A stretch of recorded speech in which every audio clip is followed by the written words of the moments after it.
मेरे सभी श्रोताओं को मेरा सादर अभिवादन। दोस्तों, अगर आपको मेरी आवाज़ और कहानियाँ पसंद आती हैं तो इन्हें लाइक ज़रूर कीजिए। इन कहानियों को अधिक से अधिक शेयर कीजिए जिससे ज़्यादा से ज़्यादा लोग इन्हें सुन सकें। और कहानी के बारे में अपनी प्रतिक्रिया कमेंट बॉक्स में ज़रूर लिखिए। केवल तारीफ ही नहीं, मुझे मेरी कमियों के बारे में भी बताइए जिससे मैं आगे अपनी गलतियों को सुधार सकूं। यदि अभी तक मेरे चैनल को सब्सक्राइब नहीं किया है तो सब्सक्राइब भी कीजिए जिससे नई पोस्ट के नोटिफिकेशन आप तक पहुंच सकें।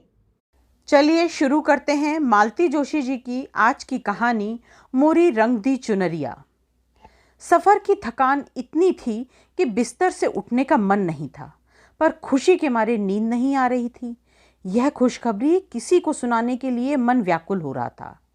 कम से कम जया को तो बताना ही पड़ेगा, नहीं तो वह मेरे प्राण ले लेगी।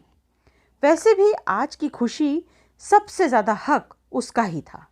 उसी ने इस रिश्ते के लिए इसरार किया था, वरना हम नौकरी पेशा लोग इतनी ऊंची उड़ान भरने के काबिल कहाँ थे।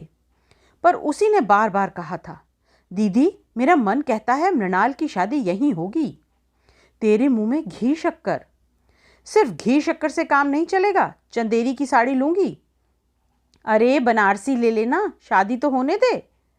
बनारसी साड़ी गौतम की शादी पर लूंगी, लड़की की शादी में तुम्हें ज़्यादा नहीं मूढ़ूंगी। मृणाल के लिए मैंने जब से लड़के देखना शुरू किया, जया उसे अपना कर्तव्य मान बैठी। मृणाल पर उसकी अपार ममता है। ऐसे वैसे घर की बात तो वह मुझे सोचने भी नहीं देती। एक ही तो लड़की है दीदी, उसे इस तरह निपटाने का भाव मत रखो। 1-2 साल में वह बूढ़ी नहीं हो जाएगी। देर लगे तो कोई बात नहीं, पर घर वर दोनों खूब ठोक बजा कर देख लो। ये तो कई बार मजाक में कहते, अच्छा हुआ प्रिंस चार्ल्स की शादी हो गई, नहीं तो तुम्हारी सहेली वहीं बात चलाने को कहती। मैं जया की व्यथा जानती थी, इसीलिए उसकी व्यग्रता समझ सकती, पर इन लोगों को यह कौन समझाए, कितनी बार समझाए। जया 4 बजे कॉलेज से लौटती, तब तक तो मुझे सब्र करना ही था, पर उसके बाद मैंने 1 मिनट की देरी नहीं की। टैक्सी में बैठे बैठे यही सोच रही थी कि जया कितनी खुश होगी। खुश तो बाद में होगी, पहले तो मेरी अच्छी खबर लेगी। बिना बताए ही चली गई थी मैं, पर क्या करती, मजबूरी थी। मृणाल ने साफ मना कर दिया था, इसी शर्त पर वह जाने को तैयार हुई थी। लड़कियों का इस तरह प्रदर्शन करना हमें भी अच्छा नहीं लगता, पर वे लोग यहाँ आने को तैयार न थे। बोले, आप लोग बिटिया के साथ यहीं आ जाइए, इन दिनों हमारी बेटियां भी अमेरिका से आई हुई हैं, उनसे मिलने के लिए सारा परिवार यहाँ इकट्ठा है। आप यहीं आ जाएंगे तो सबको सुविधा हो जाएगी। मन में ढेर सारी आशंकाएं लेकर हम लोग गए थे।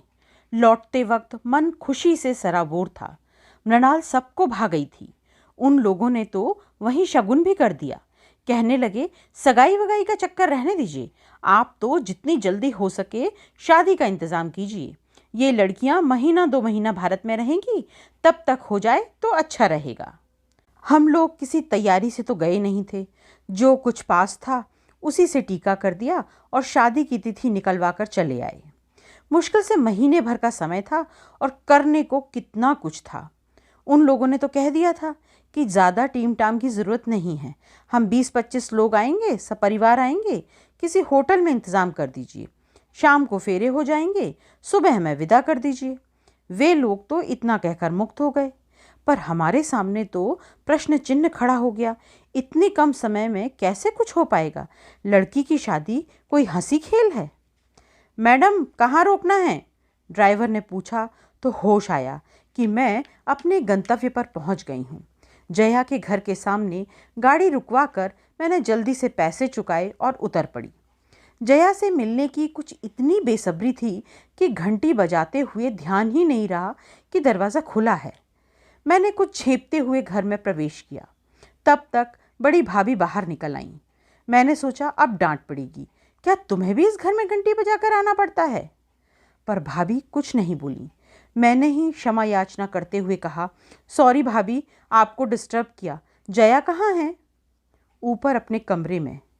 ऊपर जाने का रास्ता भीतर वाले बरामदे में से होकर था। हॉल में से गुजरते हुए मैंने देखा 4-5 औरतें बैठी हुई थीं। जया की माँ उनसे बातें कर रही थीं, पर सारा माहौल बड़ा गुमसुम सा है। मेरी बंगाली चौड़े पाड़ की साड़ी को उन्होंने इस तरह घूर कर देखा कि मुझे संकोच हो आया।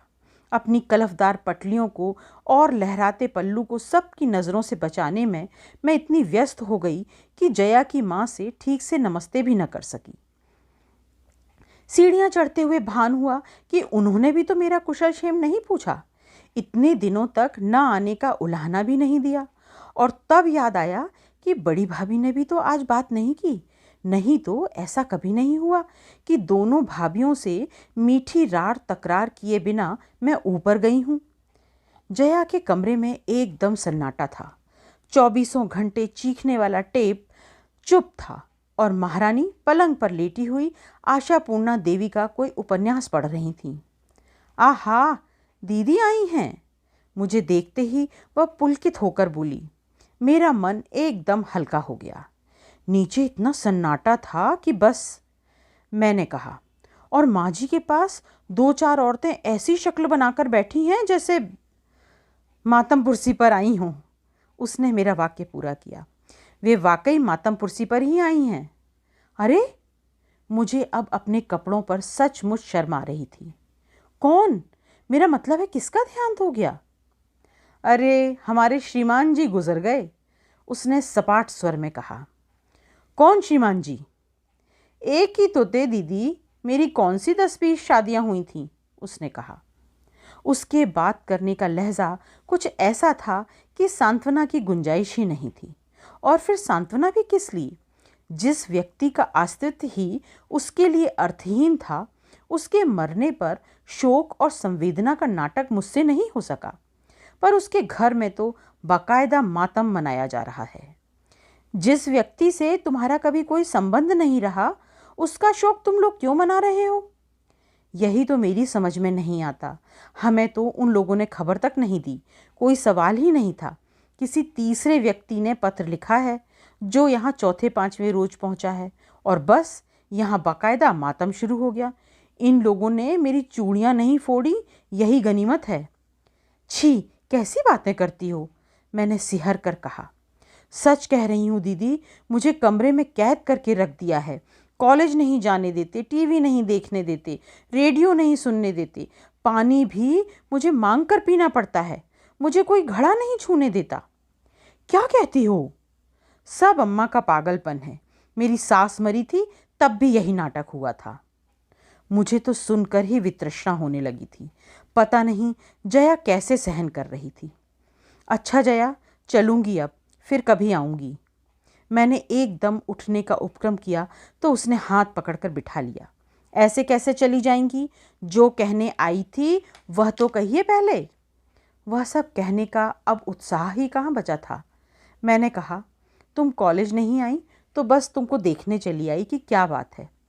झूठ मत बोलिए दीदी, आप कॉलेज गई होती तो यह खुशखबरी आपको कब से पता लग जाती। कल ही तो पूरा स्टाफ मिलने आ गया था यहाँ पर। हे भगवान, जया ने कैसे सामना किया होगा उन सब का, खासकर मिसेस माथुर और मिसेस मालवीय जैसे लोगों का। उसने जैसे मेरे मन की बात पढ़ ली। बोली, भाभी उनसे नीचे ही निबट लीं। मैंने साफ कह दिया था कि किसी को भी ऊपर भेजने की ज़रूरत नहीं है। आश्चर्य है, मुझे किसी ने नहीं रोका। आपकी बात अलग है दीदी, सब जानते हैं। आपसे मिलकर मुझे खुशी होती है, बल्कि आप अगर नीचे से ही लौट जाती तो मुझे बेहद दुख होता, क्योंकि मैं जानती हूँ आप क्या कहने आई थी। बताओ। मृणाल की बात पक्की हो गई ना? ठीक बोल रही हूँ ना? तुमने कैसे जाना? आपके चेहरे से ही पढ़ लिया था। आपके कमरे में आते ही जान गई थी, पर सोचा पहले अपनी खबर सुना दूं, फिर आपकी सुनूंगी। उसके कहने का ढंग कुछ ऐसा था कि मुझे बरबस हंसी आ गई। शोक और संजीदगी का जो आवरण ओढ़ रखा था गिर पड़ा। कमरे में आने के बाद पहली बार मैंने खुलकर सांस ली। और सुनाइए, उन लोगों को आपने कैसे पटाया? मैं जैसे इस क्षण की बाट ही जो रही थी, फौरन शुरू हो गई। जया से यह सब कहे बिना मुझे चैन भी नहीं आता। वहाँ का सारा हाल बयान करने के बाद मैं घर परिवार का वर्णन लेकर बैठ गई। संयोग से उनका सारा कुनबा उन दिनों वहाँ इकट्ठा था। मुझे सबको देखने सुनने का मौका भी मिल गया था। जया, मृणाल की मौसेरी सास तो एक नमूना है। अच्छा हुआ तुम साथ नहीं थी, नहीं तो मृणाल की हंसी पर काबू पाना मुश्किल था। शायद इसी वजह से शादी टूट जाती। अच्छा, उनमें ऐसी क्या खासियत है? अरे, पढ़ी लिखी तो कुछ खास है नहीं, पर दिन भर अंग्रेजी की टांग तोड़ती रहती हैं। हमारे यहाँ तो सर्वेंटों की बहुत प्रॉब्लम है। ये पिक्चर तो लेडीज़ों के लायक है। हमारे चिल्ड्रंस तो बहुत शैतान हैं। मैंने ठीक ही कहा था। मेरे मुंह से सुनकर जया को भी हंसी का दौरा पड़ गया था। वहाँ होती तो पता नहीं क्या करती, पर जया की हंसी एकाएक थम गई। मैंने पलटकर देखा, दरवाजे में छोटी भाभी खड़ी थी। ये किस बात पर इतनी हंसी आ रही थी? उनके स्वर में उपालंभ था। मैं तो शर्म से गड़ गई।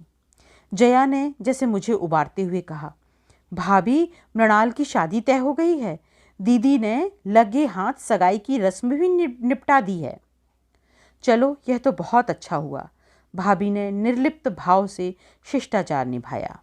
उसमें कहीं कोई खुशी का भाव ना था। न उन्होंने घर या वर के बारे में कुछ पूछा। मैं एकदम उठ खड़ी हुई।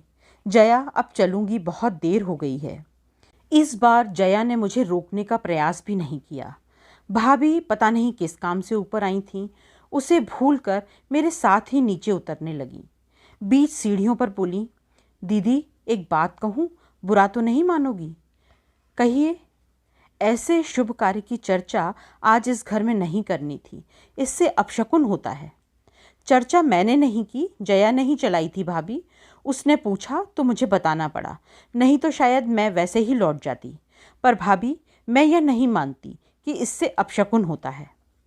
आप नए जमाने की हो ना, इसीलिए। तो आप क्या कोई पुरानिया हो? आप इन ढकोसलों पर कैसे विश्वास कर लेती हो? ये ढकोसला नहीं दीदी, रिवाज है। ये कैसा रिवाज है?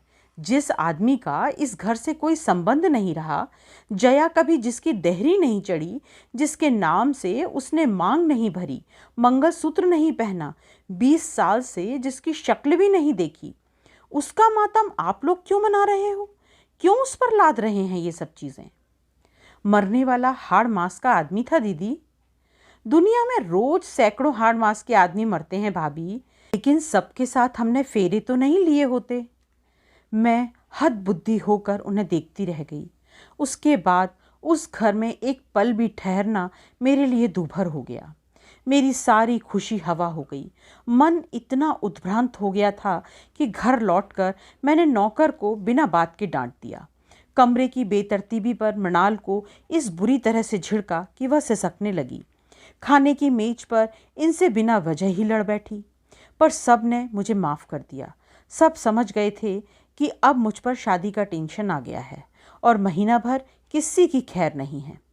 शादी, हाँ, पिछले कुछ दिनों से मैं केवल मृणाल की शादी के बारे में ही सोचती रही हूँ।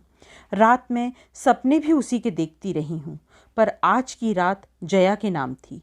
मेरे मानस पटल पर उसकी शादी के कई चित्र बनते बिगड़ते रहे। मैं उस शादी में उपस्थित नहीं थी। हम लोगों का परिचय तो बहुत बाद में हुआ, पर जो कुछ सुना था वह मेरी कल्पना शक्ति के लिए बहुत था। बहुत ऊंचे घर में जया का संबंध हुआ था। 4 भाइयों का परिवार था। बड़े भाई पिता के साथ घर का कारोबार देखते थे, बीच वाले दोनों इंजीनियर थे। जया का दूल्हा सबसे छोटा और फिलॉसफर किस्म का था। जया के पिता वहाँ 2-4 बार गए, पर उनसे बात नहीं हो पाई। उन्होंने लड़के से कहा, हो सकता है मेरा लिहाज हो, संकोच के मारे ना बोलता हो, तुम लोग जाकर मिलाओ। ऐसा ना हो वह हकलाता हो या गूंगा बहरा हो। जया के भाई गए और तसल्ली करके घर लौट आए। गूंगा बहरा तो नहीं है, पर हाँ घुन्ना है, बहुत कम बोलता है। अरे, उसे तो हमारी जया 15 दिन में तोता बना देगी, बड़ी भाभी ने कहा। सब ने चैन की सांस ली और तैयारी शुरू कर दी। बारात बड़ी धूमधाम से आई थी। चारों सुदर्शन भाइयों को देखकर लोगों को राम जी की बारात याद आ गई। चढ़ावा तो ऐसा था कि सबकी आंखें फटी की फटी रह गई थीं। शिकायत थी तो सिर्फ लड़कियों को। वर के तीनों भाई उसे इस तरह घेरे हुए थे कि छेड़खानी करने का मौका ही नहीं मिला था।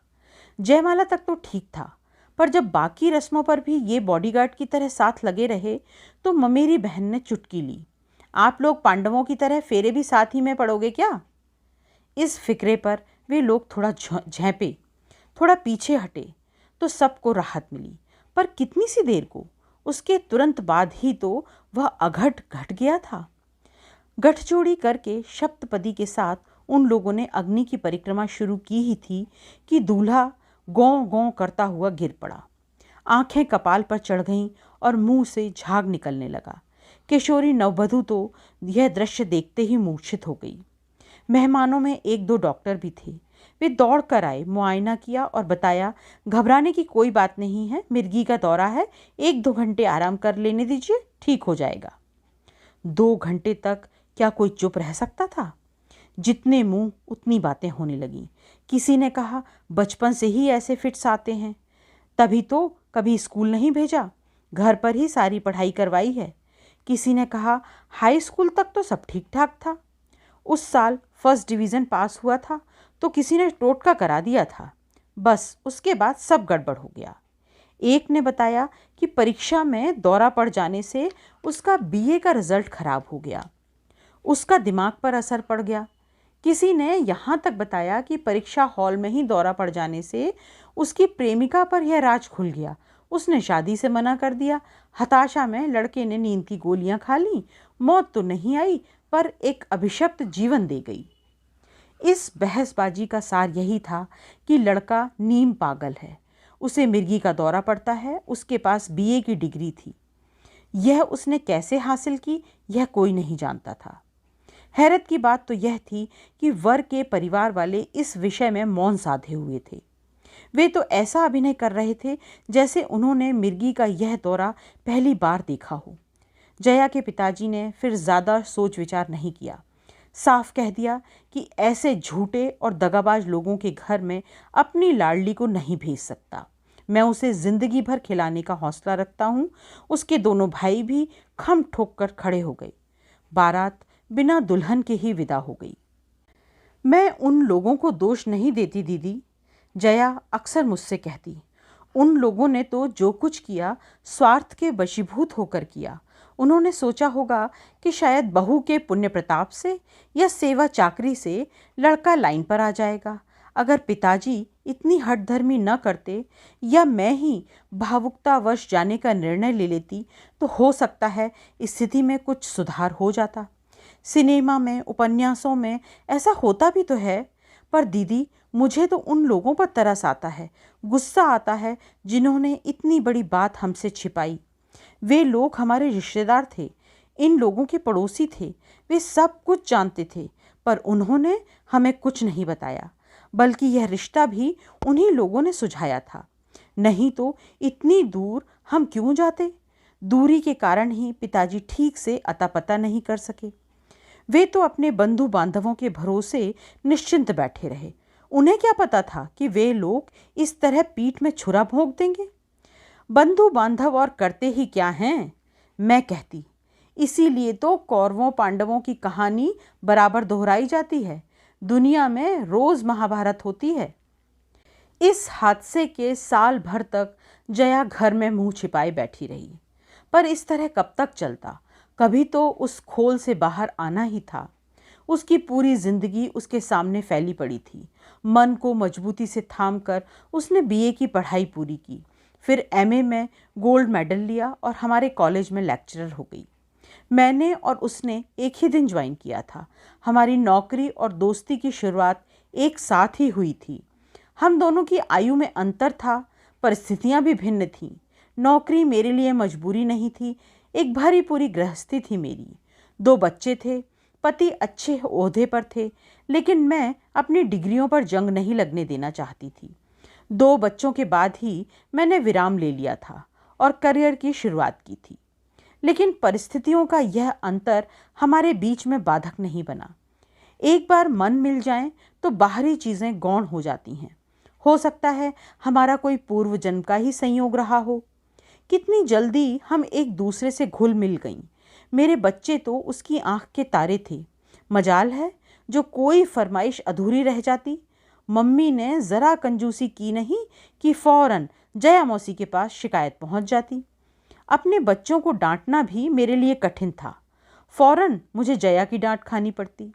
वह अपने मन का सारा संचित स्नेह गौतम और मृणाल पर लुटा रही थी। उनके लिए टॉफ़ियाँ और खिलौने तो आते ही थे। हर साल सालगिरह पर एक नया स्वेटर भी वे पाते थे। मुझे जब जब पीहर की याद आती मैं उसके घर चली जाती। अम्मा जी मुझे बहुत प्यार करती थीं। उन्होंने एक तरह से मुझे अपनी बड़ी बेटी ही मान लिया था। उसकी दोनों भाभियां भी मेरा खूब स्वागत करती, मीठे उल्हाने देती तो नए नए व्यंजन भी खिलाती। जया सचमुच भाग्यवान थी, नहीं तो ऐसे सहृदय भाई और स्नेही भाभियां अब कहाँ मिलती हैं। दिन बहुत अच्छे से गुजर रहे थे, पर कभी कभी मन उदास हो जाता था। लगता जया बेचारी यहाँ वहाँ खुशी खोजती फिरती है, उसे उसका हक मिलना चाहिए। उसकी गाड़ी फिर से पटरी पर लाने की मैंने खूब कोशिश की। मैट्रिमोनियल्स पढ़ पढ़ कर मैंने अपनी आंखें दुखा ली थीं, पर जया कुछ जवाब नहीं देती, सिर्फ हंसकर रह जाती। उन्हीं दिनों मेरे मौसेरे भाई की पत्नी प्रसूति में चल बसी थी। पहला एक 4 साल का लड़का था। भाई तो जैसे पागल हो गया था। मौसी ने बड़े ही करुण ढंग से मुझे लिखा था, योगेश के लिए कोई अच्छी लड़की देखूं। बच्चे को तो कोई भी पाल लेगा, पर इस समय ज़रूरत योगेश को संभालने की है। निसंतान हो तो विधवा भी चलेगी, पर लड़की सुशील और ब्राह्मण हो। मुझे एकदम जया की याद हो आई। योगेश से अच्छा वर उसके लिए मिल ही नहीं सकता था। रूप रंग कद काठी विद्या बुद्धि सभी दृष्टि से वे परस्पर अनुरूप थे। योगेश दुहाजू जरूर था, पर जया के साथ भी तो एक कहानी जुड़ी हुई थी। मैं मौसी को पत्र लिखने ही वाली थी, पर सोचा पहले इन लोगों को टटोल लूं। और यह मैंने अच्छा ही किया, नहीं तो बाद में मौसी के सामने लज्जित होना पड़ता। उस घर में इस विषय पर कोई बात करना ही नहीं चाहता था। भाभियों ने तो मुझे अम्मा जी के पास ठेल दिया और अम्मा जी ने पिताजी के पास भेज दिया। वैसे तो जया के पिताजी भी मुझसे बहुत स्नेह करते थे, पर उन्होंने मेरा ज़रा भी लिहाज नहीं किया और एक वाक्य में ही सारी बात खत्म कर दी। बोले, बेटी उसके भाग्य में जैसी शादी लिखी थी हो गई। हमारे खानदान में लड़की पर बार बार हल्दी नहीं चढ़ती। बात आई गई हो गई। हिंदुस्तान में लड़कों की शादियां तो रुकती नहीं। 4 महीने बाद ही योगेश का विवाह एक सुंदर सुशील कुंवारी कन्या से हो गया। पर जया का प्रश्न तो यथावत था। मैंने उससे कहा, जया, अपने जीवन की गुत्थी तुम्हें ही सुलझानी होगी। कानूनी कार्यवाही में जो मदद चाहोगी हम करेंगे, पर पहल तो तुम्हें ही करनी होगी। वह बोली, दीदी, बुढ़ापे में पिताजी को दुख देने की इच्छा नहीं होती। इतनी बदनामी शायद वे नहीं झेल पाएंगे। जब तक जया के पिता जीवित रहे यह विषय फिर से उठने का प्रश्न ही नहीं रहा। 3 साल पहले जब उनका देहांत हुआ, जया 35 पार कर चुकी थी। एक दिन यूं ही विषय छिड़ गया तो बोली, इस उम्र में शादी करती क्या अच्छी लगूंगी? इतनी निकल गई तो आगे भी कट ही जाएगी। अम्मा भी क्या सोचेंगी, जैसे मुझे बाप के मरने का ही इंतज़ार हो। इस निरानंद जीवन की अभ्यस्त हो चली थी जया की परिस्थितियों ने फिर नया मोड़ लिया। जो सुख कभी उसका था ही नहीं, उसके छिन जाने का आत्मीय स्वजन शोक मना रहे हैं और लोकाचार के इस चक्रव्यूह में वह निरीह लड़की बुरी तरह से घिर गई है। शादी से 15 दिन पहले मैंने छुट्टी लेनी ही पड़ी। जया ने तब ज्वाइन नहीं किया था। जब वह दोबारा कॉलेज जाने लगी तो मुझे आशा थी कि कॉलेज आते जाते किसी न किसी दिन वह ज़रूर आएगी। सारी तैयारियों का मुआयना करेगी, मेरी आलोचना करेगी, सलाह देगी, पर वह एक बार झांकी तक नहीं। मैंने कितने दिनों तक कार्ड्स नहीं छपवाए। उसे बहुत चाव था। जब भी किसी का कार्ड देखती कहती, दीदी, मृणाल की शादी के कार्ड्स का कॉन्ट्रैक्ट मुझे देना। देखना, ऐसा डिज़ाइन करूँगी वो शानदार मैटर होगा कि लोग हॉल में सजा कर रखेंगे। रिसेप्शन का मीनू बताते हुए उसकी इतनी याद आई। सुनार की दुकान पर अकेले पाँव देने का मन नहीं हो रहा था। ढेर सारी साड़ियाँ खरीदनी पड़ी, पर शॉपिंग का कोई मज़ा नहीं आया। दुकानदार भी अक्सर पूछ लेते, मैडम आज आपकी सहेली नहीं आई? मैंने तो कभी सोचा भी नहीं था कि वह मेरी ज़िंदगी का इतना ज़रूरी हिस्सा बन गई है। कार्ड देने तो उसके यहाँ जाना ही था। हम लोगों ने पूरे परिवार को सादर आमंत्रित किया। फिर मैंने जया से कहा, तुम्हें तो पूरे 2 दिन की छुट्टी लेनी पड़ेगी। मैं कोई बहाना नहीं सुनूंगी। मृणाल को विदा करके ही तुम घर लौटोगी। उसने फीकी हंसी हंसकर कहा, अम्मा से पूछ लो। अम्मा तो इनके सामने ज़्यादा बोलती नहीं थी। बड़ी भाभी ने कहा, हम लोगों में से कोई आ जाएगा दीदी, पर जया के लिए इसरार मत करना। देखो अभी 1.25 महीना भी नहीं हुआ, लोग क्या कहेंगे। कोई बहुत तीखी सी बात मेरे होंठों तक आई थी, पर मैं जब्त कर गई। इनके सामने तमाशा करने की मेरी हिम्मत नहीं पड़ी, और फिर कहने से फ़ायदा भी क्या था, बेकार अपना ही मूड खराब होता। हम लोग चलने लगे तो जया ने मुझे एक और बुलाकर कहा, दीदी मेरी एक बात रखेंगी? कहो। मृणाल को दुल्हन के रूप में देखने का बहुत अरमान है। 10 मिनट के लिए सही उसे मेरे पास भेज सकेंगी? ओह श्योर, मैंने कहा। उस समय उसका कंठ इतना भीगा हुआ था कि उसकी कोई भी विनती मैं टाल नहीं सकती थी। मन में बस यही कसक बनी रह गई कि जया नहीं आई। बाकी सारा आयोजन इतना सफल रहा जिसकी हमने कल्पना भी नहीं की थी। बाराती तो कुल जमा 25 ही थे, पर घरातियों की संख्या उनसे 10-20 गुना अधिक थी। मेरा स्टाफ था, इनका स्टाफ था, मृणाल की सहेलियां थीं, अड़ोसी पड़ोसी थे, और थे ढेर के ढेर रिश्तेदार। पर कहीं कोई बदइंतज़ामी नहीं हुई। मंडप की साज सज्जा से लेकर भोजन की व्यवस्था तक कहीं किसी को शिकायत का मौका नहीं मिला। दूल्हे के चुनाव को लेकर तो सभी ने हमें बधाइयों से लाद दिया। खुशी का वह भार मुझसे संभाले नहीं संभल रहा था। मृणाल तो उस दिन इतनी प्यारी लग रही थी, लग रहा था कहीं मेरी ही नज़र न लग जाए। जया की बात बार बार मन में आ रही थी, पर मौका ही न मिला। रानी जी ब्राइडल मेकअप करवा के जब पीछे के दरवाजे से अंदर आ रही थीं, तब बारात दरवाजे तक पहुंच चुकी थी। जयमाला के बाद तुरंत ही रिसेप्शन था। उसके बाद विवाह की सारी वैदिक रस्में निपटाते हुए रात के 2 बज गए। वे लोग इतनी रात को ही दूल्हा दुल्हन को लेकर होटल चले गए। वहाँ सुसज्जित ब्राइडल सूट उनकी प्रतीक्षा कर रहा था। जया की इतनी सी बात न रखने का मुझे बहुत दुख हो रहा था, इसलिए सुबह सवेरे नहा धोकर मैं होटल पहुंच गई। शहर के सबसे बड़े होटल में उन लोगों को ठहराया गया था। हमें 25 लोगों पर भी उसका खर्च भारी पड़ रहा था।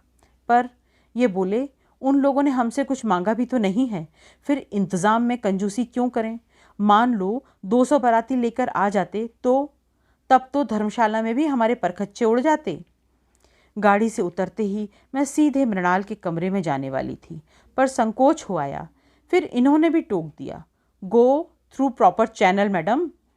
ठीक था, अब तो उसे हम अपनी मनमर्जी से कहीं ले भी नहीं जा सकते थे।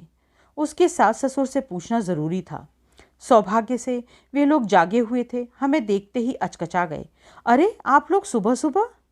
जी बस देखने चले आए थे कि आप लोगों को कोई असुविधा तो नहीं है। अरे नहीं जी, बिल्कुल नहीं। 10 बजे खाना बिल्कुल तैयार रहेगा। आप लोग वहीं आ रहे हैं ना? हाँ हाँ, बस आप सबको तैयार होने के लिए फरमान भेजते हैं। एक रिक्वेस्ट थी। समधिन को इतना मक्खन लगाने के बाद मैंने असल बात शुरू की। कहिए। मेरी एक सहेली कल शादी में नहीं आ सकी। मृणाल को वो बहुत प्यार करती है। जाने से पहले 10 मिनट के लिए दोनों वहाँ हो आएंगे तो उसका मन रह जाएगा। उसने बार बार कहलवाया है। लेकिन वे शादी में क्यों नहीं आई? क्या बीमार हैं? हाँ बस यही समझ लीजिए। दरअसल उनके हस्बैंड की अभी अभी डेथ हुई है ना। अब इन्हें बीच में बोलने की क्या ज़रूरत थी? कौन सी बात कहाँ कहनी चाहिए, इसका विवेक तो पुरुषों को कभी नहीं होता। दरअसल बात क्या है बहन जी, मैंने कहना शुरू किया, पर चुप हो गई। जया की कहानी क्या इस तरह एक सांस में किसी को सुनाई जा सकती है? मुझे तो आश्चर्य हो रहा है मिसेस कुमार, अभी तो लड़की की हल्दी भी नहीं उतरी और आप उसे ऐसी जगह भेज रही हैं। अपने ही हाथों अपनी बेटी का अपशगुन कर रही हैं। आश्चर्य तो मुझे होना चाहिए था। मैंने यह सब कह दिया। बहन जी, आप तो यूरोप में 8-10 साल रह चुकी हैं, क्या आप भी इन चीज़ों को मानती हैं?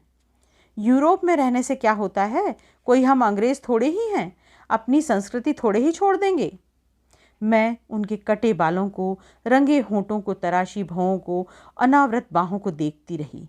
विदेशी सेवा में रत अपने पति के साथ मैडम ने सिर्फ चोला बदला था, मन तो अब भी वही घोर परंपरावादी था और घर परिवार में उनके इसी गुण की प्रशंसा होती है। फलाने की बहू इतने दिन फॉरेन रहकर आई है पर अपनी संस्कृति को नहीं भूली। ये कौन सी संस्कृति है? समधी जी ने शायद मेरे मनोभावों को पढ़ लिया था। खींचकर पत्नी से बोले, ये किस ढकोसलेबाजी में पड़ी हो? जाने दो बच्चों को, 2 मिनट में कुछ नहीं बिगड़ता। पति की अवमानना करने की ताव शायद उनमें नहीं थी। बोली, उन्हें जगने तो दीजिए। फिर मुझसे बोली, आप तो उनके साथ जाएंगी ना? अगर आपकी सहेली इन लोगों को कुछ देने लगे तो आप अपने हाथ से दीजिएगा, उनसे मत दिलवाइएगा। जया कुछ देगी यह तो निश्चित था। नए जोड़े को कोई खाली हाथ विदा नहीं करता। उस समय क्या मुझसे इस निर्मम आज्ञा का पालन हो सकेगा? मैं जया को खुशी देने जा रही हूँ, उसका अपमान करने नहीं। तो रहने देते हैं। मैं एकदम उठकर खड़ी हो गई। आपने शंका उठाई है तो अब मेरा मन भी डामाडोल होने लगा है। वही तो, वे खुश होकर बोली, हम लोगों के इतने पुराने संस्कार हैं, वे सहज ही में थोड़े ही जाते हैं। पुरुषों को तो किसी चीज़ का विधि निषेध है नहीं, पर हम लोग तो इतनी परवाह नहीं हो सकती। हर बात को 10 बार सोचना पड़ता है। उनका प्रवचन सुनकर पहली बार पछतावा हुआ। मृणाल के लिए घर ढूंढने में हमने कोई भूल तो नहीं की। मृणाल गई और घर एकदम सूना हो गया। मेहमानों से ठसाठस भरा हुआ था, फिर भी भाएं भाएं कर रहा था। यही तो फ़र्क होता है। बेटे की शादी होती है तो घर खुशियों से भर जाता है, पर बेटी के साथ तो सारी रौनक ही विदा हो जाती है। करने को तो अब भी कितने काम थे, पर पहले वाले उत्साह का कहीं अंश मात्र भी शेष नहीं था। 4-5 दिन बाद फोटोग्राफर एल्बम बनाकर दे गया तो मुझे जैसे खिलौना मिल गया। मैं घंटों बैठी अपनी लाडली को निहारती रहती, हर आने जाने वाले को दिखाती रहती। उस दिन भीड़ भाड़ में तो मैं किसी को ठीक से देख ही नहीं पाई थी। मेरे मन मस्तिष्क पर तो मृणाल और किशोर ही छाए हुए थे, पर अब फुर्सत से बैठकर मैं सबका मुआयना कर रही थी और सहसा मेरी आंखें जया की भाभी पर अटक गईं। उस दिन केवल उसके छोटे भाई और भाभी ही आए थे। वे भी खाने के लिए नहीं रुके, बस लिफाफा पकड़ाकर चले गए थे। कैमरे ने उन्हें वर वधू को आशीर्वाद देते हुए कैद कर लिया था। भाभी की साड़ी देखकर मेरे मन पर सांप लौट गया। यह वही साड़ी थी जो हम लोगों ने पिछले वर्ष बेंगलुरु में खरीदी थी। पिछले वर्ष कॉलेज की ट्रिप दक्षिण भारत गई थी। पूरे रास्ते हम लोग साड़ियाँ और नग वाले गहने खरीदते रहे। जया ने गहरे रंग की कांजीवरम खरीदी थी जिसका लाल और सुनहरी बॉर्डर था। उसने कहा था, दीदी इसका उद्घाटन मृणाल की शादी में करेंगे। जया ने वही किया था। मृणाल की शादी में भाभी को वही साड़ी पहनाकर भेजा था। अच्छा हुआ जो उस दिन मेरा ध्यान नहीं गया, नहीं तो मूड इतना खराब होता कि बस। तो क्या जया अब वह साड़ी कभी नहीं पहनेगी? वैसे मुझे उन पर गुस्सा भी आ रहा था। शादी में नहीं आई तो न सही, पर बाद में तो आ सकती थी। क्या उसे एल्बम देखने का भी चाव नहीं रहा, या कि मुझ पर नाराज़ है? पर मैं उसे कैसे समझा पाऊंगी कि मैं मृणाल को उसके पास क्यों नहीं भेज सकी? पूरे 1 महीने की छुट्टी के बाद दोबारा कॉलेज जाते हुए मन खुशी से सराबोर था। पहले ही दिन शादी का एल्बम साथ ले जाना मैं नहीं भूली थी। स्टाफ रूम में दिन भर अच्छा शगल चलता रहा। मुझे लोगों ने दोबारा बधाइयों से लाद दिया, तारीफों के पुल बांध दिए। मैं भीतर ही भीतर पुलक से भर उठी, पर जया को देखते ही सारी खुशी को पाला मार गया। उसने तो सचमुच ही जैसे वैराग्य धारण कर लिया था। मुझे तो उसके पास बैठकर बात करने में भी संकोच होने लगा। मैं तो उससे लड़ने का इरादा लेकर आई थी। मुझे उससे माफ़ी भी मांगनी थी, पर दोनों ही बातें नहीं हो सकीं। उसके सूखे चेहरे और रूखी वेशभूषा से अभ्यस्त होने में मुझे 4-5 दिन लग गए। उसके बाद मैंने कहा, जया बाज़ार कब चलना है? किस लिए? चंदेरी साड़ी लेनी है ना? अरे दीदी, मैंने तो मजाक किया था। लेकिन मैंने तो इसे मजाक नहीं समझा था। अब आप क्या लड़की की शादी की साड़ियाँ बांटती फिरती फिरेंगी? रहने दीजिए, गौतम की शादी पर सोचेंगे। लड़का हो या लड़की, क्या फ़र्क पड़ता है? दोनों की शादी में माँ बाप को खुशी तो होती ही है। और फिर लड़के का क्या ठिकाना, कल को कनाडा से एक मेम ले आएगा और कहेगा मम्मी ये रही तुम्हारी बहू। तब क्या होगा? मेरे सारे अरमान धरे के धरे रह जाएंगे। मेम बहू आएगी तो क्या आप हमें साड़ी नहीं देंगी? फालतू बातें बंद करो। यह बताओ बाज़ार कब चलना है? अभी रहने दीजिए दीदी, अभी बाज़ार जाती क्या मैं अच्छी लगूंगी? जया, यह तुम्हें क्या होता जा रहा है? मैंने कहा। कहना तो और भी बहुत कुछ चाहती थी, पर चुप रह गई। सचमुच इस लड़की को क्या होता जा रहा है? कपड़े तो जैसे भी पहन रही है ठीक है, पर शरीर भी तो सूखता जा रहा है। ब्लाउज झूल रहे हैं, गालों की हड्डियां निकल आई हैं, आंखों के इर्द गिर्द स्याह घेरे बन गए हैं। क्या रातों को सो नहीं पाती? क्या इसने खाना पीना छोड़ रखा है? पहले वाली बात होती तो मैं चुटकी ले लेती। जया, लगता है मरने वाले का गम तुम्हें सचमुच खाए जा रहा है। पर अब आपस में न तो वह संवाद रह गया है, न जया के बुझे बुझे चेहरे को देखकर यह सब कहने का साहस होता है। उस दिन कैलेंडर की तारीख बदलते हुए याद आया, आज तो जया का जन्मदिन है। उसका जन्मदिन हर साल मैं ही मनाती थी, कुछ न कुछ उपहार भी देती थी। इस बार का उपहार तो तय ही था। जब मेरे बार बार कहने पर भी वह नहीं मानी, तो एक दिन मैं खुद ही जाकर उसके लिए साड़ी ले आई थी। चंपई रंग की खूबसूरत चंदेरी थी, जिस पर रुपहले बेलबूटे थे। यह जया का प्रिय रंग था। मैंने गुलाब जामुन सुबह ही बनाकर रख दिए थे। पंडित जी को दही बड़ों के लिए कह दिया। सोचा कुछ और गरम में आकर बना लूँगी। उस दिन के लिए इनसे गाड़ी मांग ली। सोचा गाड़ी में डालकर साथ ही ले आऊँगी। उसे खिला पिलाकर यहाँ से साड़ी पहनाकर ही भेजूँगी। उसका यह अकारण वैराग्य अब मुझसे नहीं झेला जा रहा था।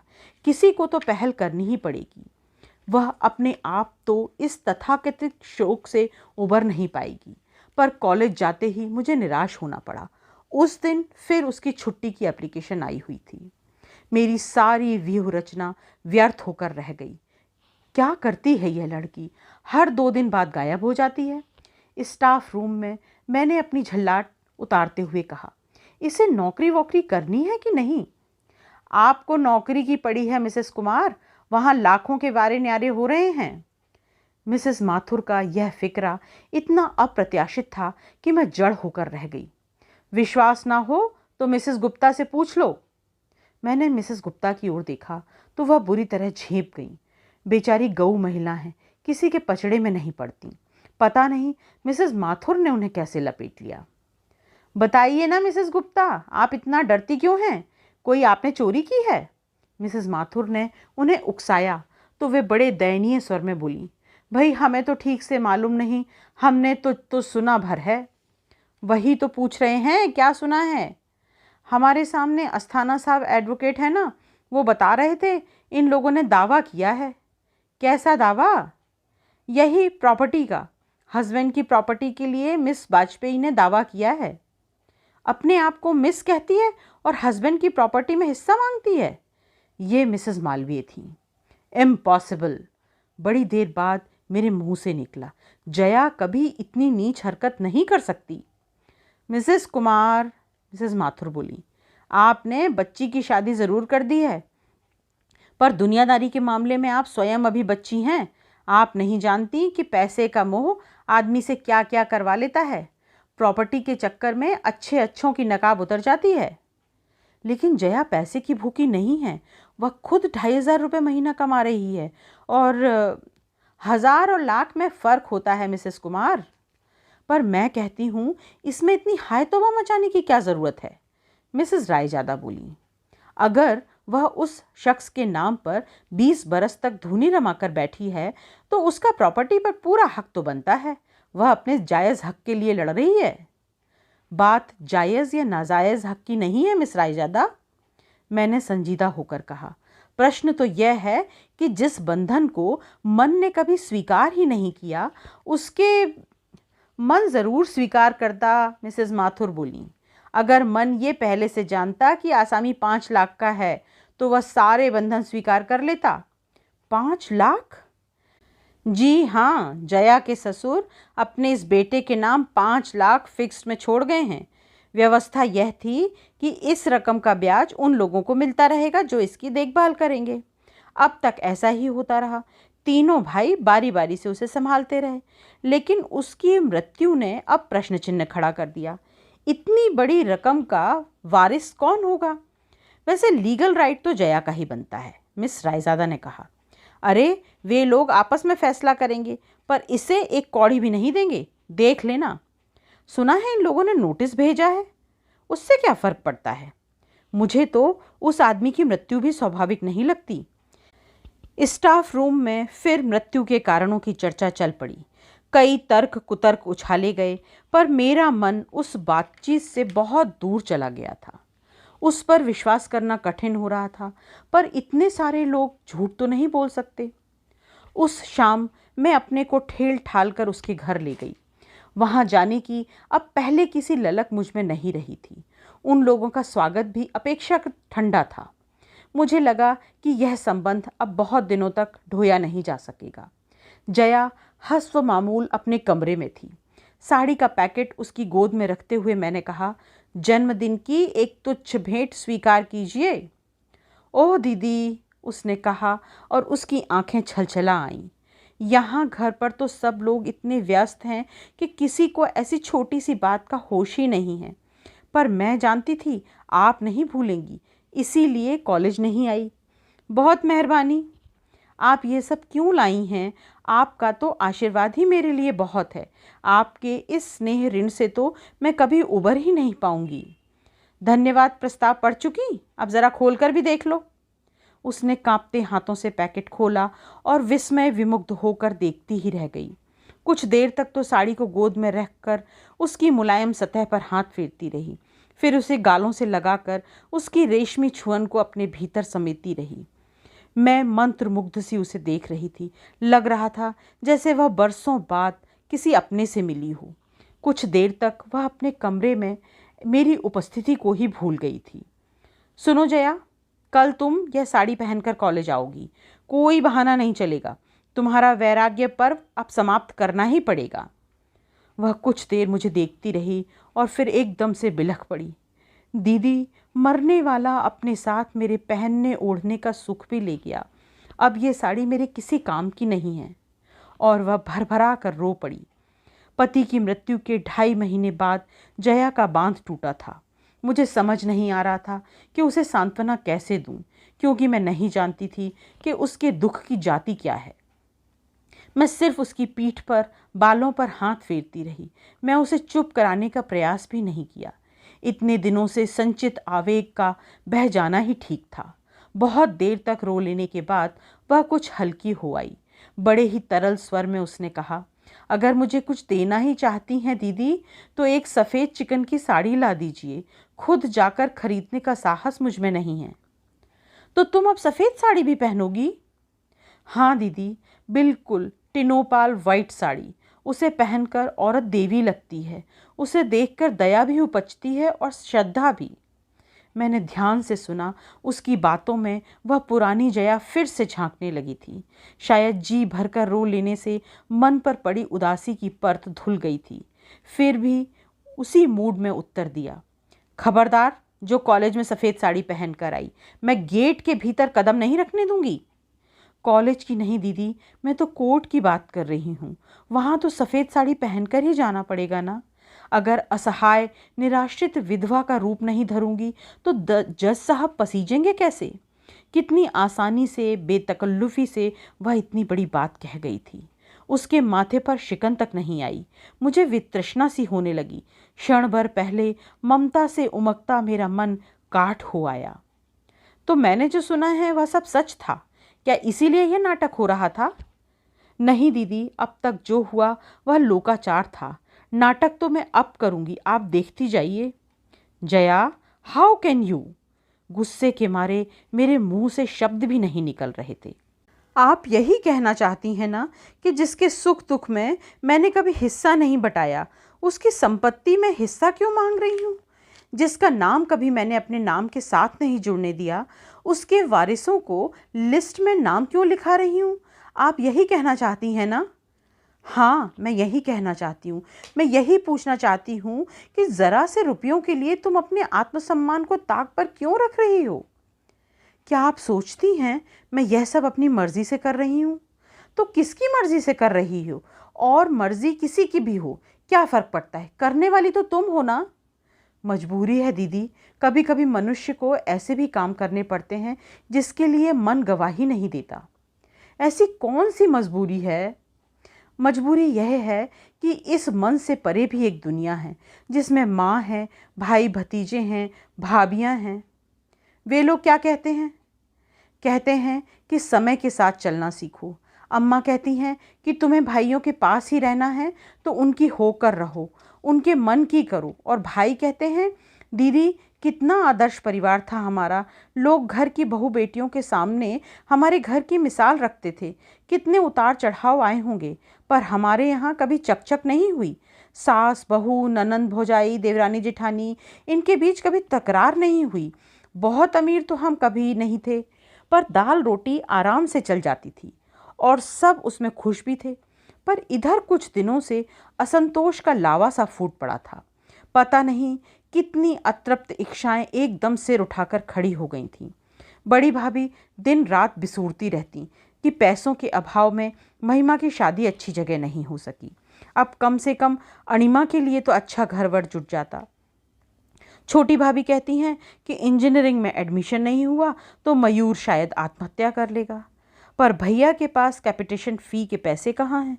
छोटे भैया का इस दड़वे में दम घुट रहा है और वे शहर से बाहर एक अच्छा सा फ्लैट खरीदना चाहते हैं। बड़े भैया कहते हैं कि पैसे का सुविधा हो जाए तो वे इस घर की ही काया पलट कर देंगे। और इन सब कामों के लिए तुम्हें बरेली वालों का रुपया चाहिए, यही ना? हाँ, और भैया कहते हैं तुम किसी से भीख नहीं मांग रही हो, बस यह तुम्हारा कानूनी हक है। आखिर तुमने 20 साल तक तपस्या की है। ये तपस्या की बात तुम्हारे गले से उतरती है? न उतरे तो उपाय क्या है? आखिर रहना तो इन्हीं लोगों के साथ है ना? तुम इतनी निरुपाय तो नहीं हो जया, अच्छी खासी नौकरी करती हो। नौकरी सिर्फ रोटी देती है दीदी, पर हिंदुस्तानी औरत को एक सुरक्षित छत चाहिए, फिर चाहे वह पिता की हो या भाई की, पति की हो अथवा बेटे की। इसीलिए तो इस लड़ाई में अम्मा भी मेरे साथ नहीं हैं। इस चौथेपन में वे बेटों से बिगाड़ नहीं कर सकती। आखिर वे ही तो उन्हें मुखाग्नि देंगे। मेरा क्या है, मैं तो महज एक लड़की हूँ जो जन्म लेते ही परिवार पर भार बन जाती है। आई एम सॉरी जया, मैंने उठते हुए कहा। तुम्हारी परेशानियों को तुमसे ज़्यादा कौन समझ सकता है। मैं तो यूं ही कुछ न कुछ कहती रहती हूँ, मेरे भाषण का बुरा न मानना।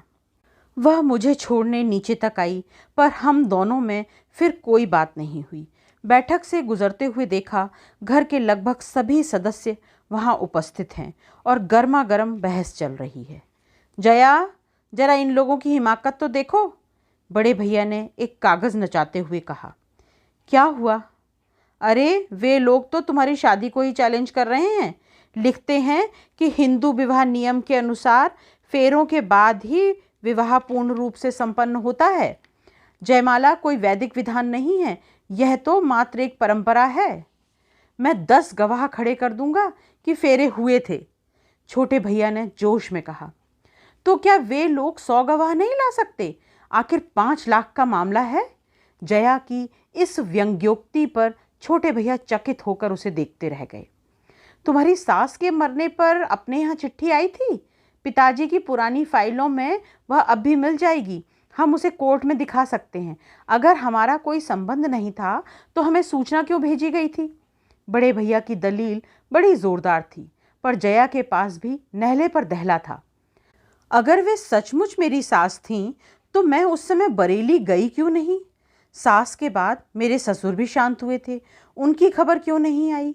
उनके बेटे के बारे में भी हमें तीसरी जगह से पता चला, उन लोगों ने क्यों नहीं लिखा? यही तो जालसाजी है। इसी पॉइंट पर तो हम उन्हें धर लेंगे। और अगर वे पूछें कि मैं अब तक मिस वाजपेयी क्यों हूँ, तो आप क्या जवाब देंगे? मेरा service record, GPF, bank account सब तो इसी नाम से है। अरे तू तो जिरह पर उतर आई, बड़े भैया एकदम गुस्सा हो गए। जिरह कर भी रही है तो किसकी तरफ से, यह तो देखो। मैं अपनी ओर से जिरह कर रही हूँ छोटे भैया, जया ने आवेश में भरकर कहा। 39 साल की हो गई हूँ मैं, कभी तो मुझे बोलने का मौका दीजिए। हाँ बोलो, क्या कहना चाहती हो? सिर्फ यही कि बस बहुत हो चुका, अब मेरी ज़िंदगी से खिलवाड़ मत कीजिए। हम खिलवाड़ कर रहे हैं तो इसे और क्या नाम दूं? मेरे लिए सारे निर्णय आप लोग ही लेते रहे हैं। कभी मुझसे पूछा तो होता कि मेरी मंशा क्या है? आप लोगों की हठधर्मी ने मुझे मेरी ससुराल नहीं जाने दिया। वहाँ सुख में दुख में जैसे भी होता मैं जी लेती। इसका ज्ञान तो हमें घुट्टी में ही पिलाया जाता है। वहाँ रहती तो आज की समस्या तो ना उठती।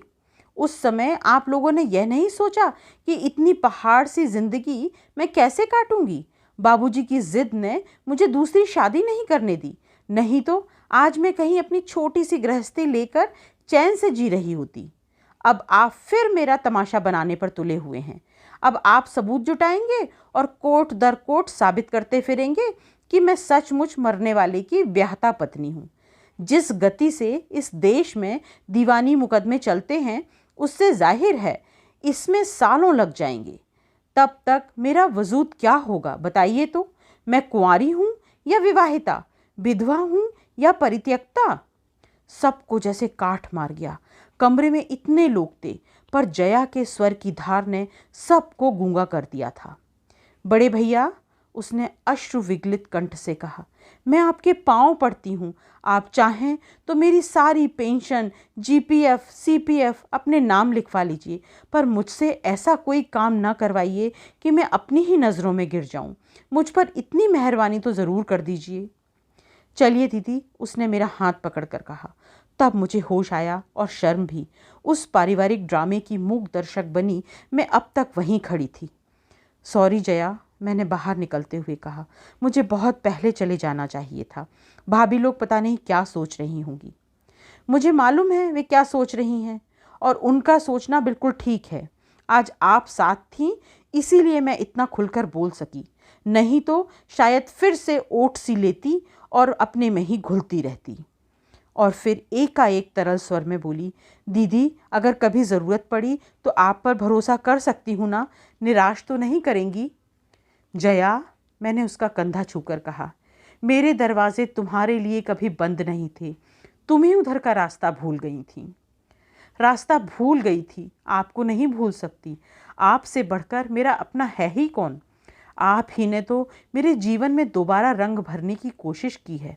औरों के तो चेहरे भी इस समय पहचाने नहीं जा रहे हैं। इतनी ज़्यादा भावुकता मेरे बर्दाश्त से बाहर हो रही थी।